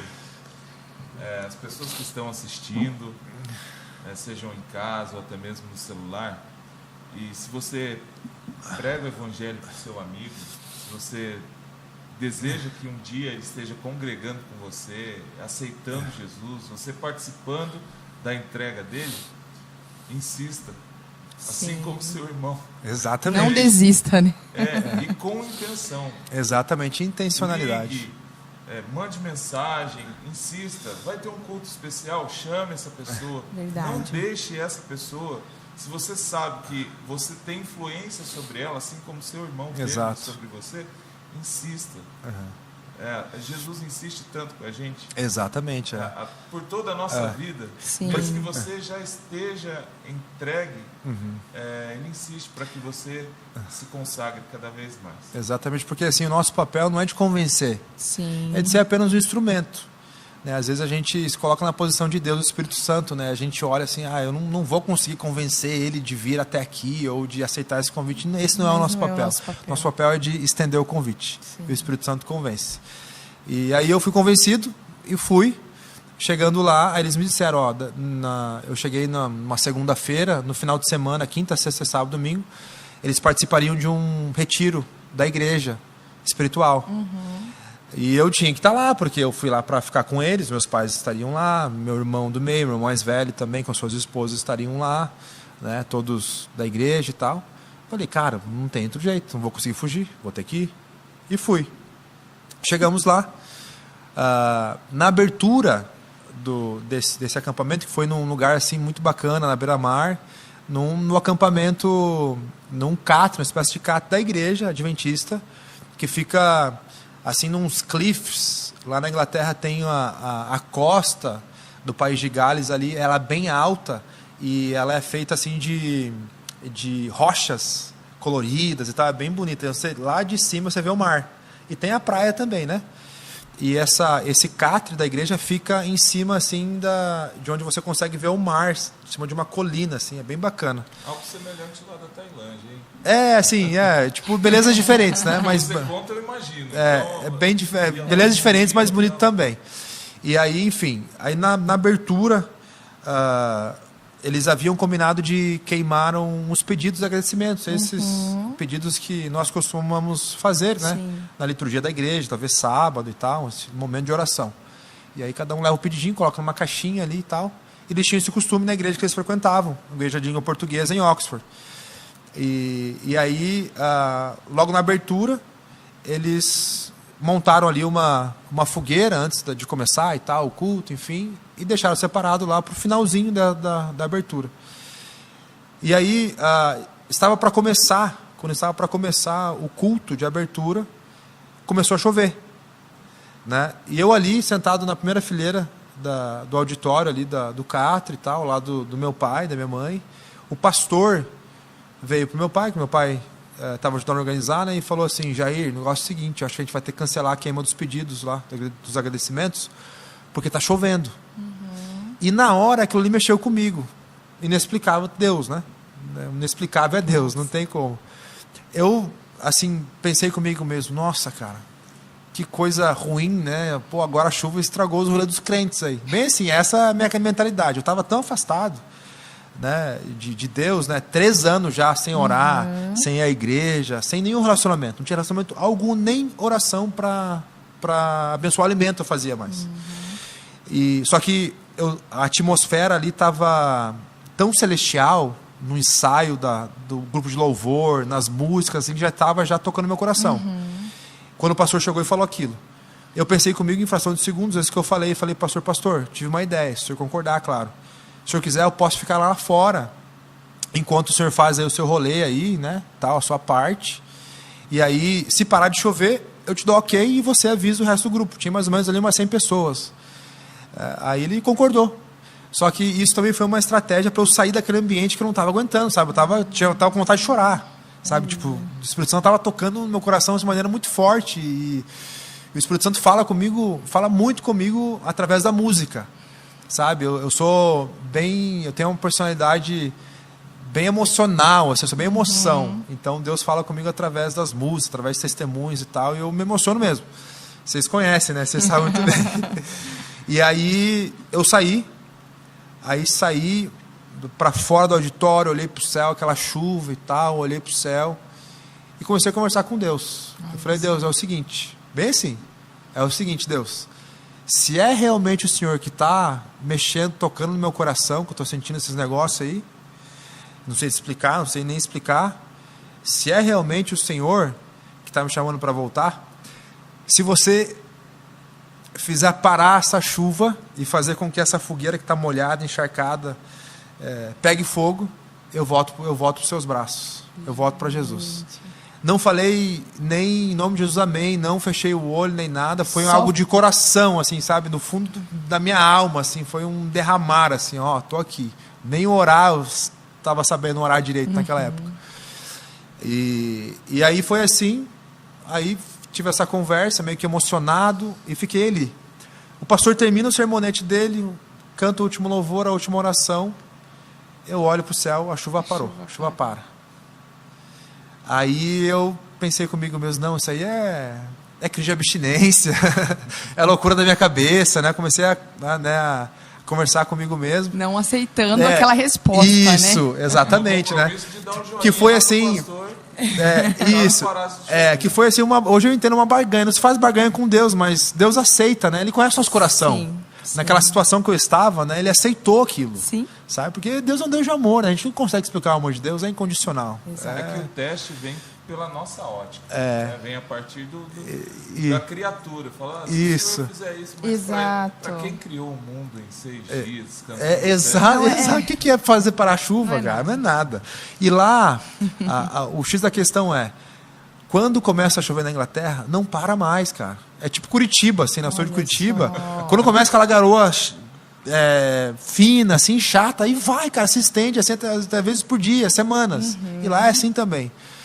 E aí parou, eu dei ok pro pastor, todo mundo saiu, todo mundo se reuniu ao redor da fogueira, e eu assim, né, de longe, assim, tal, pensando comigo, cara, será que vai pegar fogo esse negócio? Fogueira encharcada. Fogueira A segunda encharcada. etapa, né, do pedido. Isso, e eu ali, cara, na expectativa. Aí foi o irmão da igreja lá, pô, riscou um fósforo, tacou, aquilo acendeu, assim, uma labareda, assim, gigante. Falei, cara, e agora? O que eu vou fazer? Será que realmente... A sua parte do compromisso. né, será que realmente foi Deus? Porque você Exato, pergunta, né? sim. A gente é ser humano, e na minha situação, então, mais ainda. Alguns dias, uma página da sua vida, Tailândia, o caos e tudo mais. Aí, na outra página, Deus escrevendo Exato. uma história que estava te transformando, estava te resgatando, te chamando de volta, para depois você estender isso para outras pessoas. Exatamente. E aí o pastor aí fez um encerramento muito lindo, cara, que eu lembro até hoje. Ele deu um balãozinho para cada família. Eles acenderam este balão com uma tochinha e tudo. Pegaram ali um graveto, foram lá na fogueira. Ele fez uma mensagem assim bem especial. E aí cada família lançou ali o seu coração. Ele fez um fechamento com a palavra, lindo. E depois daquilo ele se despediu da galera e todo mundo foi, né, para os seus aposentos. Foram indo descansar e tal, estavam cansados, primeiro dia, né, viagem, uns viajaram 3, 4 horas, 5 horas para estar lá. E eu fui ficando, e conversando com Deus ali e tal, naquele conflito, fui ficando, até que ficou eu e um casal de amigos, mais ou menos da minha idade, que estavam retornando para Jesus naquele final de semana. O batismo deles foi no dia seguinte, na praia. Foi muito bacana, assim, aquela água congelante, assim, que a água lá é muito fria, né, cara? Tem que entrar com roupa especial para se banhar. E aí eles começaram a conversar comigo. E Deus, né, usando eles ali e pedindo para que eu voltasse. Júnior, volta, cara. A gente voltou também. A gente sabe que não é fácil, né? A gente é jovem também. A gente estava no mesmo contexto que você e tal. E eu falando para eles assim, cara, sim, eu entendo, mas eu sinto que não é a hora agora. Porque eu tinha outros planos, sabe? E os planos que eu tinha com a Jéssica e tal, e com a Laura também, era de cada um juntar ali o seu montante de grana, que a gente tinha uma grana e tal juntada. Ela tinha uma reservinha também. E aí o plano era levá-la para o Brasil, para a Bahia, e montar uma pousada lá. Sabe? História de coisa de hippie. Né? Na beira da praia, montar uma pousada e viver lá o resto da vida. Enfim. E Deus não estava incluído nesse plano. E eu estava ali relutando. Até que o pastor estava do outro lado da fogueira, se despediu lá da última família e veio, né, se despedir da gente também. Né? Esse pastor, ele foi pastor dos meus irmãos no IAP. Sabe? Ele fez toda a diferença na vida dos meus 2 irmãos. O pastor Rafael Éder Lúcio. Infelizmente, ele acabou falecendo durante a Covid. Ele, depois de alguns anos, ele foi ser pastor na Inglaterra. Foi pastor lá por muitos anos. Ele veio fazer uma cirurgia durante a Covid aqui, né, no Brasil. Acabou pegando essa doença aí terrível e morreu logo depois. Né? Tem 2 filhos lá, agora lá ingleses, né, na Inglaterra, a viúva, enfim. Ele veio e começou a fazer um apelo para que eu voltasse também. Só que esse pastor, ele vivenciou algo bem parecido que eu vivi. O mundo oferece, bebidas, drogas, álcool, aquela coisa toda. E ele sabia mais ou menos, né? Meu pai passava mais ou menos alguns detalhes para ele sabia o contexto. Tanto é que ele falou, olha, vamos orar por eles, porque lá o bicho vai pegar para eles. São jovens, estão vivendo esse contexto, estão longe de Jesus, vamos orar por eles. E aí Deus usou ele para falar o que eu precisava ouvir. Para que eu entendesse que, de fato, aquilo que havia acontecido foi de Deus. Deus que estava no controle de tudo aquilo ali. Foi uma resposta de Deus. Ele falou assim uma frase que eu nunca vou me esquecer. Ele falou assim, em resposta a minha objeção, né, que eu falei, pastor, eu sou jovem, tenho vários amigos, não posso abandonar meus amigos, e eu sinto que não é a hora de voltar agora. Ele falou, olha, deixa eu falar um negócio, eu já fui jovem também, e eu sei como é que é. Eu vivi o que você viveu. Eu quero dizer para você que você não está sozinho. Se Jesus está pedindo para você voltar, volta. Olha só a família, sua família, essa família aqui, toda a igreja, cara, vai te apoiar, vai te ajudar nessa caminhada. O que está esperando? Volta. Aí naquele momento ali eu me rendi, sabe? Eu me rendi, e aí eu contei para ele a história da fogueira e tal, né? Querendo também uma resposta, uma confirmação. Ele falou, não, Deus te respondeu, né? Para que você voltasse. E aí a gente fez uma oração, aí eu fui nos aposentos lá onde meus pais estavam, que lá os campings, né? Os catres, eles são de trailer, uns trailers fixos, né? Aí meus pais estavam num trailer grande assim, bati lá, entrei, chorando, em prantos, falei, voltei. A gente se abraçou e tal, foi aquela festa toda. E logo em seguida liguei para a Jéssica, estava na Itália, né? Já estava na vibe paz e amor, liguei para ela e aí amor, tá, eu tô bem aqui, ó amor, o negócio é o seguinte, voltei para Jesus, cara, parei com tudo. Ela, não, você tá louco, não, você tá bastante tempo aí longe, aí, não, calma, né? Eu falei, não, amor, é verdade. Seu primeiro campo missionário. Exatamente, meu campo missionário, é verdade, amor, voltei. Aí conversamos um pouquinho, desliguei, e aí tinha que voltar para a Inglaterra. E aí a maioria dos nossos amigos, né, como eu comentei, eram ateus, mais velhos. E para ser sincero, o único casal de amigos do ciclo de amizade que respeitava quando a gente entrava nesse assunto Igreja de Deus eram o André e a Laura. O André morreu, a Laura ficou viúva, para vocês terem uma ideia.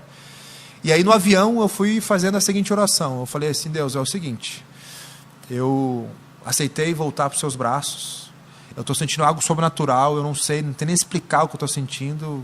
De fato, o Senhor se fez presente e eu tive um encontro contigo lá naquele acampamento, mas eu preciso agora do seu direcionamento, porque eu preciso passar isso para eles. Eu sei que nós não podemos permanecer muito tempo na Itália mais. Voltando para um contexto desafiador? Exatamente, porque lá, cara, a maioria dos nossos amigos fumavam, usavam drogas, todos responsáveis, trabalho, família de família e tal, né? Mas nesse contexto, a gente vivia no meio deles ali, né? E compactuava com aquilo ali. E aí a gente teve uma experiência também com um casal de amigos brasileiros que moravam no mesmo prédio da gente, que eles eram evangélicos. E eles sabiam também que a gente era evangélico e tal, estava desviado, enfim. E quando eles perceberam que a gente estava indo por esse caminho de beber, de usar drogas, encontraram a gente... cruzaram com a gente nos corredores assim, a gente com os olhos vermelhos, meio estranhos e tal, aquela coisa toda. A esposa, principalmente, do meu amigo, tipo, meio que ignorou a gente e virou as costas, não começou, parou de falar com a gente. E aí eu lembrei disso, né, ali no avião, falei, Deus, por favor, eu não quero passar um testemunho que, por exemplo, a nossa amiga lá está passando para a gente. Eu sei que, né, ela está... né, está se equivocando, ok, mas eu quero, né, passar o que realmente deve ser um cristão. Então me ajude, eu não sei como fazer, mas por favor me permita que eu testemunhe do teu amor para todos os meus amigos, antes de sair de lá. E aí olha só como Deus é maravilhoso, Deus é perfeito. Cheguei no aeroporto, que ficava mais ou menos 1h30 da onde a gente morava na época em Verona, norte da Itália. Estava a Jéssica e uma amiga nossa, Rastafari mesmo, italiana, que havia perdido os pais e tal, herdou uma herança grande, enfim, e foi para a Jamaica, morou lá anos na Jamaica, torrando grana, torrou boa parte da herança dela, voltou, e a gente conheceu ela depois que ela voltou da Tailândia. E estava com a Jéssica. E aí, beleza, aí me levaram para casa e tal. Aí, lá em casa tinha um ritual, né? A geladeira podia estar vazia, mas cerveja não podia faltar, né? Cerveja, na Itália se toma muito café, né? É cultural isso. E lá a gente aprendeu também a tomar café. Então café e cerveja não podia faltar. E a gente tinha uma caixinha de madeira assim em cima da mesa, que permanecia ali quase todo o tempo, onde a gente tinha os nossos apetrechos ali para fazer os nossos calmantes, digamos assim. Da época ali, a seda, enfim, ali a maconha, o haxixe e ali por diante. E aí, naquele momento ali, eu comecei a orar em pensamento, pedindo direcionamento de Deus. Falei, Deus, por favor, me direcione, por favor, o que eu tenho que fazer aqui, né? E aí alguém pegou cerveja, não lembro quem, tal, colocou nos copos, eu recusei, né? Daí a nossa amiga italiana, chamada Adriana, olhou assim, mas como assim, Júnior? Mas que sucesso, né? O que aconteceu e tal? Não vai tomar? Eu falei, não, estou de boa, já faz tempo, já uma semana lá, fiquei lá com os meus pais, estou de boa, não preciso mais tomar, tipo, não estou mais tomando cerveja. Então beleza. Aí, beleza e tal, olhei para a caixinha, eu falei, Deus, o que eu faço? O que eu faço? O que eu vou falar agora aqui, eu falo de coração, e, assim, eu não sei se eu fiz certo ou fiz errado, mas é aquilo que veio na minha cabeça na hora. Eu peguei e falei, cara, eu vou bolar um cigarro de maconha, né?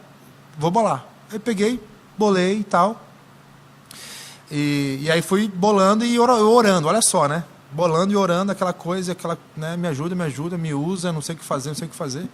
Aí passei para uma, aí ela acendeu, fumou, passou para outra, não sei o quê. Aí quando foi passar para mim, eu recusei. Aí a nossa amiga, tipo, achou muito estranho aquilo, pô, recusou a cerveja. Recusou agora o baseado, né? Porque a gente não vivia sem também. Naquela época lá, a gente se afundou demais. Era o cotidiano, vocês, né? Era 24 horas, era para trabalhar, era para não saía de casa sem, não fazia nada, era 24 horas. A primeira coisa que a gente fazia quando acordava era fazer um baseado e fumar, e assim era 24 horas. E aí ela olhou assim e perguntou, questionou, né? Tá, e aí? Mas você não tá mais usando e tal? Eu falei, não, parei. Na realidade, eu parei com álcool e parei com qualquer tipo de droga, incluindo a maconha que eu tanto gostava, né, nessa época. Assim. E aí ela olhou para mim, aí Deus começou a responder todas as minhas dúvidas, começou a confirmar o que tinha acontecido no acampamento. Ela olhou assim e falou, então agora você vai me contar o que está acontecendo com você. Te deu a oportunidade Porque desde o aeroporto, quando eu te vi lá no aeroporto, eu vi que o teu rosto estava brilhando. A tua fisionomia é outra. Você é outra pessoa. Não sei te explicar. Assim, você está com uma fisionomia inexplicável. Ela começou a falar, sabe? E aí eu vibrei assim por dentro. Falei, obrigado, Deus. Essa é a oportunidade. Aí eu peguei e comecei a contar a história que eu contei para vocês, com detalhes para ela. Ela começou a chorar. Ela abriu o coração dela. Ela falou, Júnior, eu queria tanto sentir isso que você está sentindo. Sabe, eu queria tanto sentir essa paz, sabe? Não precisar mais dessas coisas para viver, porque a gente fica dependente de tudo isso aqui, vira um ciclo vicioso, e eu não consigo me ver sem essas coisas aqui. E contou coisas que a gente não conhecia dela, de traumas de infância e tal. A gente se abraçamos ali, oramos, eu orei com ela. E aí Deus me deu a oportunidade de fazer o mesmo com todos os nossos amigos. Porque daí a gente... eu bolei um plano, né? Eu falei, cara, se eu ficar aqui eu não vou dar muito tempo, porque a influência conta muito, né? E é um recado para os jovens, né? O ciclo de amizade, ele conta muito. Então, se você não se policiar com os amigos que você tem contato e anda, mais cedo ou mais tarde, cara, Satanás vai usar aquele ciclo de amizade, as coisas que as pessoas fazem em comum, as pessoas que você ama, para que você se envolva também e faça as mesmas coisas, né? E eu tinha aquilo na cabeça, falei, eu tenho que ir embora daqui. E aí começamos a nos despedir, né? Aí janta na casa de um, janta na casa de outro, e é a mesma coisa, né? Porque eu era conhecido como o bolador do grupo lá. Aí me vinham ali tranquilo, ali, mas alegre, feliz, contente, agora mais ativo, né? Porque daí você fica mais, você consegue conversar, trocar ideia melhor, né? Depois de um tempo que você usa algo, né, alguma droga e tal, você acha que você acha que é você, mas você se tornou outra pessoa, entendeu? Você acha que está tranquilo ali, mas, né, não é a realidade. Você está vivendo um universo paralelo. Como que isso impactou a sua esposa? Como que impactou a Jéssica? Então, foi de maneira gradativa. Aí, assim, Deus me deu a oportunidade de contar o mesmo testemunho para todos os amigos. Assim, todos ficaram impactados, né, com aquilo ali, porque daí teve uma confirmação da amiga deles, né, que é a amiga nossa em comum, da Adriana, e enfim, aí depois de 10 dias que eu voltei dessa experiência lá, desse retiro, eu decidi, né, ali meio que forçando a Jéssica a se mudar para a Inglaterra. Aí nós deixamos um apartamento que nós tínhamos lá imobiliado para trás, doamos tudo, carro não deu tempo de vender, doamos o carro, deixamos praticamente toda a nossa vida para trás e levamos só uma malinha de 20 quilos cada um. Deixamos nossa gatinha que a gente trouxe no Brasil depois que alguns de vocês já conhecem, já foram lá em casa, conhecem, que está com a gente até hoje, tem 16 anos de idade. E e fomos para a Inglaterra. Esse é um dos momentos, talvez, de ilustração, de conversão. Deixar tudo para trás. Exatamente. Uma nova história, uma nova fase mesmo. Exatamente. Né? E aí, respondendo a sua pergunta com relação a Jéssica, ela é racional. Ela é diferente, ela é mais racional do que emocional. Então, para ela, tudo isso não fez muito sentido, entendeu? Porque ela precisava entender racionalmente o que eu havia experimentado e ela também passar por aquilo ali de alguma maneira, mas mais pro lado racional do que emocional. Então foi uma luta, porque no começo ali ela queria ir embora, entendeu? E muita oração, muita perseverança, assim, sabe? Foi um período muito difícil que eu passei ali, né? Em luta de oração mesmo, assim, contra principados e potestades mesmo, grande conflito, sabe? Sim. Até que um dia, depois ela falar que ia embora, né? Em oração, eu falei, então tá bom, mas você quer ir embora? Então eu vou comprar a sua passagem, eu te amo, não quero que você vá embora, mas se essa é a sua decisão, se você vai se sentir bem, eu te amo, eu quero ver você feliz, bem, se você não está feliz aqui, então tá bom. Mas tudo isso fazia parte do contexto que a gente estava inserido lá. E ela estava, né, se livrando daquilo, da química. Sim. E de um monte de coisa, enfim. E ela decidiu ficar. Né, porque, na verdade, ela não queria fazer isso. Né? Ela estava dando um grito, né, e não sabia como se comportar. E aí nós começamos a frequentar essa igreja, que eu tive contato lá nesse retiro espiritual de língua portuguesa. E ajudou bastante a gente a se firmar, espiritualmente falando, a criar raízes, assim. Ela aí tem o dom do canto, aí colocaram ela para cantar e tal, e foram comendo pelas beiradas. Deus colocou um casal, cara maravilhoso na nossa vida, que a gente tem um amor muito grande, que é o Felipe e a Diana. Ele não é pastor, mas fez teologia lá no Newbold. Eles moram ali nos arredores do Newbold, lá na Inglaterra. E a gente ama de paixão, porque Deus, ele coloca pessoas especiais em momentos especiais, né, na nossa vida, em momentos cruciais da nossa vida, e eles foram um casal, né, uma prova desse amor de Deus pelos seus filhos. E aí a gente foi sendo discipulado por eles, né, família, aquela coisa toda, até que pouco a pouco ela foi sentindo no coração dela também que ela precisava abrir o coração, que ela precisava voltar, e aí aconteceu. E aí a história se delonga, né? Eu sei que a gente se delongou um pouquinho mais aqui, porque é difícil a gente contar uma história que mexe muito com a gente e deixar detalhes de fora. Deixei muitos detalhes aqui de fora. Enfim, depois desse período, resumindo só para fechar, nessa meu retorno à Inglaterra, Deus colocou um desejo no meu coração: quero que você seja pastor. E eu, assim, sempre fui muito tímido, sabe? E nunca, cara, eu tinha dificuldade de apresentar trabalho no colégio, na frente dos meus colegas, pra você ter uma ideia. Não apresentava, eu congelava na frente de todo mundo. Falei, cara, como assim, Deus? Só que como Deus se manifestou na minha vida e tive esse chamado, esse encontro tão forte, eu falei, Deus, se o Senhor fez para a chuva por minha causa, eu sei que o Senhor pode me transformar. E eu criei naquilo, cara. Eu falei, cara, o que me resta é crer. E eu falei para a Jéssica assim, amor, eu quero ser pastor. Eu falei para os meus pais ficaram felizes, assim. E a Jéssica ficou meio assim, cara, não quero ser mulher de pastor, não, você é louco.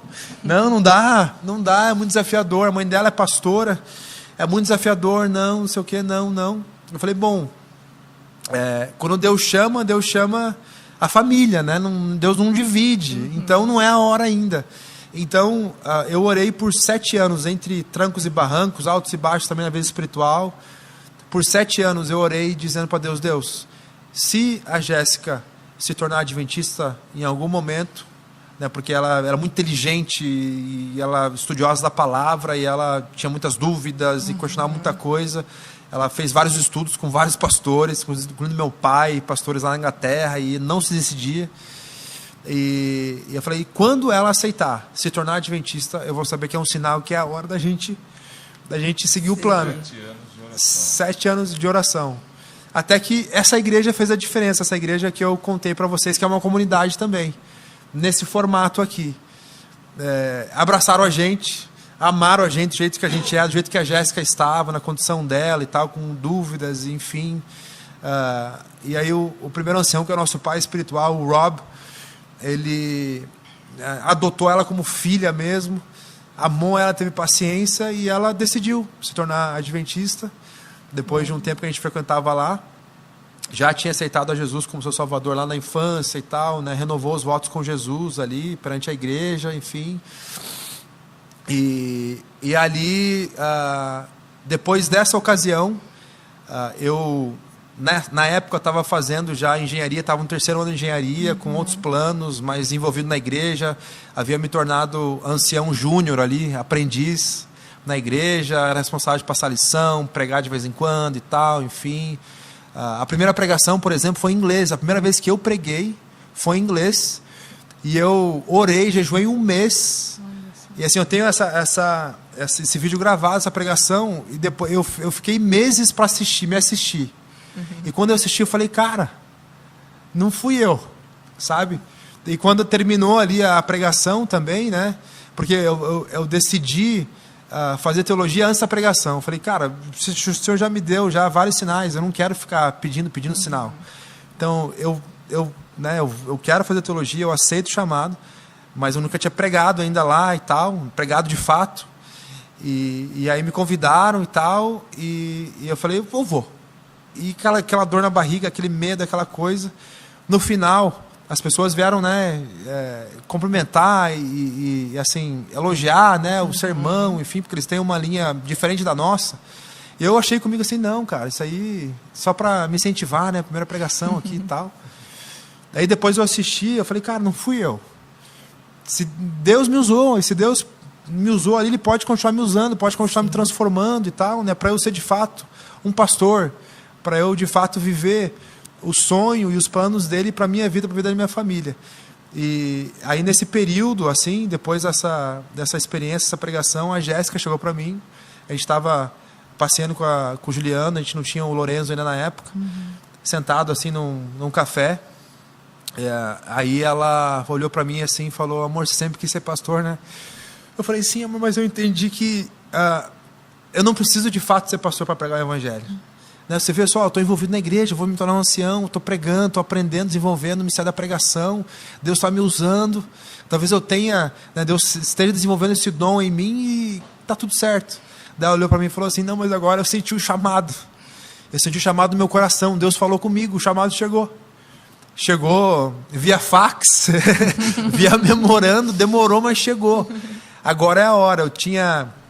Eu estava com 29 anos na época.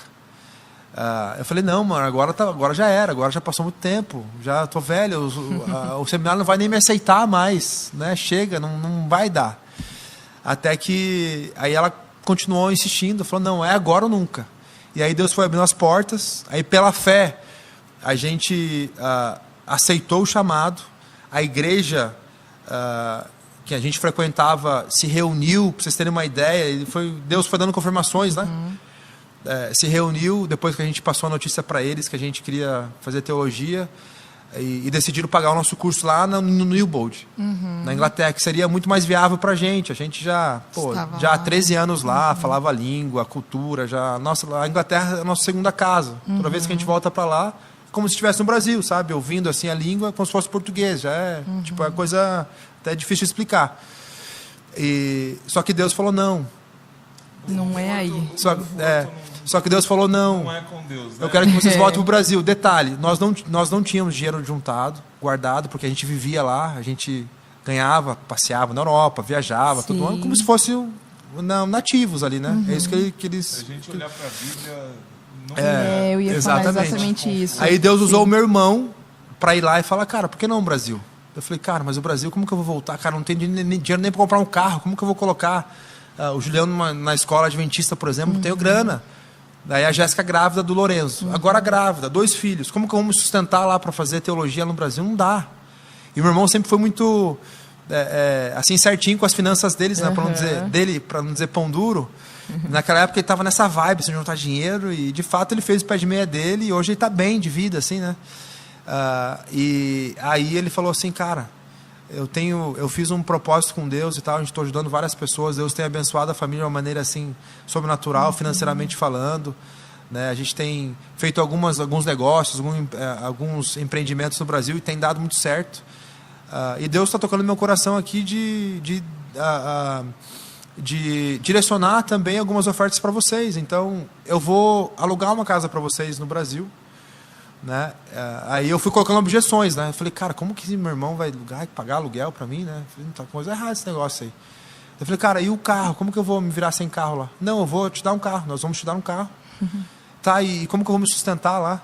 Eu posso, né, e os pastores, os teologanos vendem livros, né?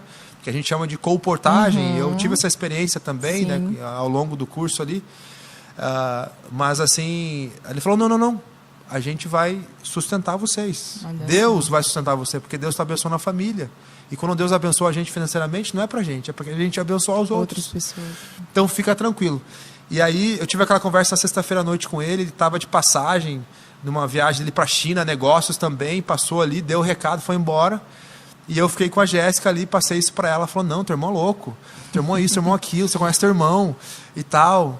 Daí eu falei, amor, cara, a gente está orando. A gente colocou diante de Deus. Cara, a gente não pode deixar isso... a gente não pode deixar isso de lado, né, essa opção de lado. Então vamos fazer o seguinte, eu vou prestar vestibular e se eu passar, vai ser um indício de que Deus quer realmente que a gente volte. Aí fiz, passei, fazia anos que eu não estudava, não li em português, era tudo em inglês, né? Porque a gente morou na Itália, direcionamos tudo a nossa vida em italiano. Eu gosto muito de ler, então leitura, assistir coisas na TV e tal, filmes, tudo na língua do país que a gente estava. E lá na Inglaterra também. Então estava com o português travado, a gente fica por ser travado, um vocabulário bem pobre, assim. E aí fiz, Deus abençoou, passei. Olha e aí a gente ficou naquela coisa, né? Agora temos que seguir com o plano. E nós voltamos dessa maneira pela fé. E Wayne, Igor, vocês estão nos assistindo, cara, aquele verso que está lá em Mateus 6,33 que diz, buscai, pois, em primeiro lugar, o reino de Deus e sua justiça, e todas as outras coisas vos serão acrescentadas. Ele é de verdade, ele se cumpre, porque aquilo que Deus promete, ele cumpre, cara. Deus cuidou da gente em todos esses anos. Não foi fácil, cara. Várias vezes no meio do caminho a gente pensou em desistir, chutar o balde. No meio da trajetória, Deus permitiu que a minha família quebrasse. E a gente se viu assim, sem recursos nenhum, sem dinheiro para aluguel, para sustentar nossos filhos, mas Deus foi colocando opções, foi derramando bênçãos, sabe, inimagináveis na nossa vida, que a gente conseguiu cumprir ali essa primeira etapa do curso de teologia, e ainda Deus abençoou a gente de ter essa experiência do ministério aqui no Brasil, porque na nossa concepção era, bom, agora a gente vai se formar e Deus quer que a gente volte para lá para abençoar o pessoal de lá, mas Deus falou, não, ainda não é o momento, né? Vocês voltaram, agora eu quero que vocês aprendam aqui no Brasil e quem sabe lá no futuro, com a bagagem que vocês estão adquirindo aqui no Brasil, que vocês vão adquirir de missão, de evangelismo, essa pegada nossa, né, latino-americana, né, de coração, emoção, combinar com o racionalismo do europeu e dos outros países mais racionais, né? Talvez Deus eu possa usar vocês mais para frente. Então a gente é grato por toda essa trajetória, e olhando para trás eu percebo que Deus ele foi preparando a gente em cada momento, entendeu? Lá atrás, no período que eu estava orando, Deus foi preparando eu, a Jéssica, como cristão, como seguidor de Cristo, para que eu enfrentasse, né, os desafios que a gente enfrentou aqui no Brasil, como teologandos e tal, e também nesse processo de curso de teologia, Deus preparou a gente para começar a iniciar um ministério e a todo momento está preparando a gente, assim como preparou Elias. Sim. Lá mandou ele para o deserto, e ele foi alimentado pelos corvos lá. Pastor, uma conversa quase de 2 horas. Eu acredito que você deixou algumas coisas de contar por conta do tempo mesmo, mas tudo isso que você nos trouxe nesse primeiro episódio, eu imagino que aquelas pessoas que assistirem ou uma parte ou toda a história, não tem como não ficar impactado. Sim. Eu que já sabia, já tinha ouvido, né, num culto, me emocionei, fiquei pensando, refletindo sobre algumas coisas na minha vida e não poderia ter sido melhor, né, Wayne? O primeiro convidado aqui. Para a gente finalizar, infelizmente a gente precisa finalizar, mas já contando com uns próximos episódios. Sim. E quem sabe uma versão 2 aí do pastor. Sim. Dando continuidade. Pode ser, a gente pode voltar e contar alguns detalhes. Família, mas hoje, à frente da comunidade de mais 3 igrejas aqui em Londrina, essa realização, acredito que pessoal, profissional também, porque é a sua profissão, mas é um ministério, é um chamado. Finaliza para a gente com uma passagem bíblica, um recado para os jovens, um recado para quem estiver assistindo, porque você é um pastor jovem, mas pastorei aí todas as idades. Inclusive, antes de nós começarmos aqui o podcast, o pastor estava dando estudo bíblico para um casal jovem. Verdade. E logo quando montamos tudo aqui, né, tudo para que acontecesse realmente a gravação, inclusive quero aqui agradecer o André, o Denis, que estão nos bastidores ali, nos ajudam em tudo aquilo que precisa. O que você traz para a gente? Eu separei um verso aqui, quando você disse que devemos buscar a Deus, né, em primeiro lugar. Eu coloquei aqui: aquele que é poderoso para fazer tudo e muito mais abundantemente, além daquilo que pedimos ou pensamos, segundo o poder que em nós opera. Você permitiu que esse poder operasse e a vida tivesse nos 180 graus. Exatamente. Mas acredito que também o Wayne tem a sua história de conversão, eu também tenho minha história de conversão, mas quando a gente ouve do outro, alimenta. Sim. E Exato. você diz: eu estou no lugar certo. Isso firma a nossa convicção com Deus. E a igreja, ela nos aproxima, ela nos mantém vivos espiritualmente, porque você ajuda mas em algum momento você também é ajudado. Exatamente. Então, o verso que me veio aqui em mente está lá em Lucas, capítulo 19, que é uma história aqui logo nos primeiros versos que eu me identifico muito, que é a história de Zaqueu. E o verso que eu destaco aqui dessa história são, né, os últimos versos, na verdade, que é o verso 9 e 10. Então Jesus declarou: hoje é dia de salvação nessa casa. Aqui está Zaqueu, filho de Abraão, pois o Filho do Homem veio para buscar e restaurar o que estava perdido. Amém. Jesus, ele veio por mim, pela Wayne, pelo Igor, por você que está nos assistindo. Ele veio para buscar e salvar o miserável, o ladrão, né, o ex-dependente químico, e ele veio para trazer salvação não só para a gente como indivíduo, mas também para a nossa casa, assim como aconteceu com o Zaqueu. Então, como cristãos, né, eu deixo um recado aí para a galera que está nos assistindo, que já é cristão, que conhece a Jesus. Não deixe, cara, de testemunhar de Jesus para as pessoas. Não desista de nenhum dos seus amigos, parentes, porque, de fato, se você aceitou Jesus como seu Salvador, a graça te alcançou. E a partir da sua vida, a partir do seu testemunho, essa mesma graça que um dia te alcançou e alcançou a sua família, pode também alcançar esse seu amigo que está talvez desanimado com a igreja ou que não conhece a Jesus, porque Jesus também quer salvar ele. Sim. E esse é o motivo que Jesus veio a essa terra. Amém. Ele veio para o perdido, não veio para aquele que acha que já está salvo, né? E louvado seja Deus por isso. Amém. Wayne, foi o primeiro de muitos. Amém. Foi inspirador, pastor, receber você aqui, ouvir a sua história. E, como o Igor falou, cada um de nós temos a nossa história. E viver os planos de Deus não é fácil. Não. Né? Mas Deus, ele cumpre, ele provê e ele nos sustenta. Né? Então, quando a gente realmente põe ele em primeiro lugar, todas as outras coisas vão acontecer. Não conforme a nossa vontade. Exato. E que bom por isso, glória a Deus por isso, né? Conforme a vontade dele.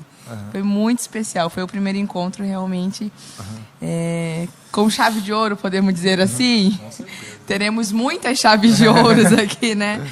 Mas foi um encontro muito especial. Muito obrigado pela sua presença e que Deus continue usando você, que você seja instrumento para alcançar outras pessoas, que nós possamos ser sempre um canal de bênçãos para outras pessoas. Amém, amém. Deus seja louvado. É sempre, abrindo meu coração para vocês, assim, um desafio eu voltar no passado e tirar do baú essas histórias, assim, porque mexe muito com a gente, sabe? Sim. E toda vez que eu compartilho essa história, não tem como eu não me emocionar, sabe? Não tem. Aconteceu muitos anos atrás já. Eu tinha 20 anos, eu tenho 37, vou completar 38 esse ano, já 17 anos atrás. Mas toda vez que eu revisito essa história, eu vejo a mão de Deus, o amor, eu vejo graça. Amém. E isso emociona a gente, porque a gente não é digno de tudo isso, né?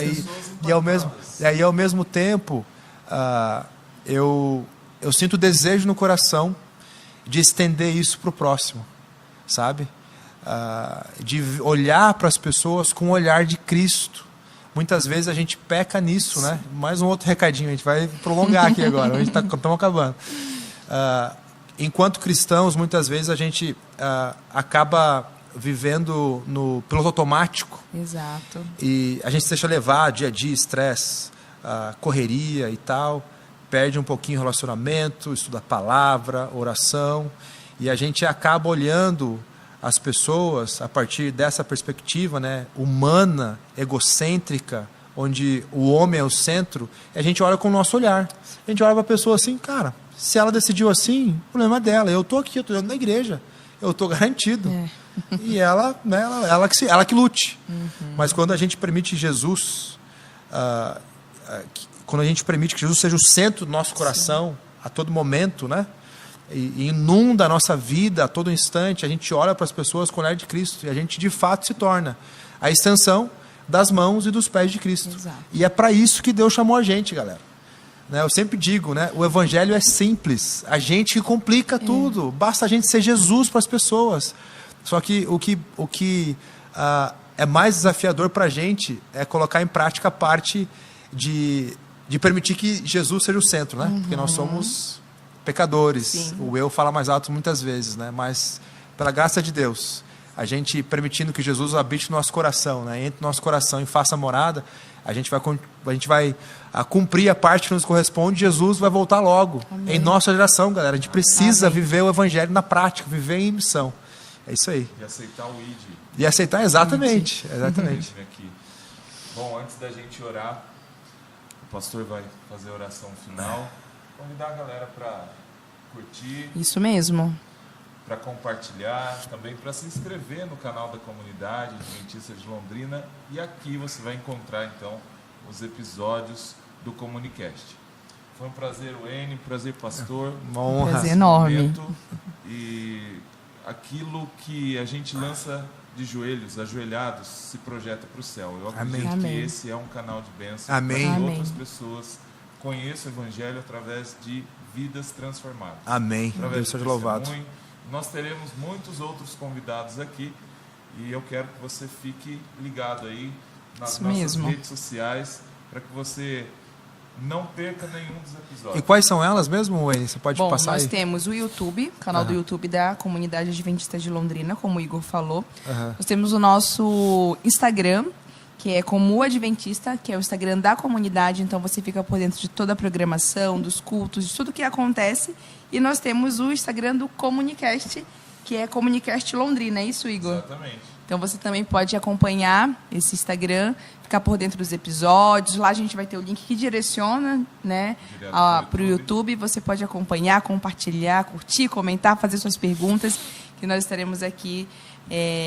Ficaremos felizes em poder responder, em ajudar. É isso? Com certeza. Maravilha. Pastor, traz uma oração. Vamos orar, então. Aqui pra gente. Paizinho querido, nós te agradecemos do fundo do nosso coração por o Senhor ter proporcionado esses momentos tão especiais em sua presença, onde a gente pôde revisitar as maravilhas que o Senhor fez em minha vida e também criar links com a nossa própria história também, o nosso próprio testemunho. A gente louva o seu nome por isso. Pai querido, nós não temos palavras para para lhe agradecer aquilo que o Senhor é, aquilo que o Senhor faz por nós a todo momento, a todo instante, estendendo a sua graça, estendendo o seu amor, a sua companhia, o seu norte, o seu direcionamento. E nós pedimos, Pai, que o Senhor continue à frente de nossas vidas, de nossos planos, de nossos sonhos. Nós entendemos, enquanto cristãos, o que o Senhor quer que a gente faça, que é ser Cristo para as pessoas, multiplicar discípulos, ir por onde o Senhor mandar a gente, ser bênção, né? Florescer onde a gente for plantado.